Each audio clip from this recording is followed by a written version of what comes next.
Yeah, good morning. See, in some numericals, you would be given the focal length of the objective. You will be given that the object is basically two sources of light, and the aperture size of the objective will also be known.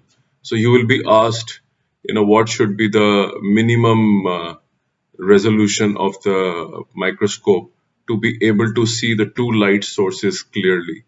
So in these questions, you have to first apply the Rayleigh's criteria of the diffraction, that calculates the angular separation. So apply the angular separation, which is going to happen 1.22 lambda upon d, and then apply the same for calculating the angular separation of the two objects lying at the focus of the objective lens, and compare the two. Your theta objective should be greater than the theta you obtained using the Rayleigh criteria.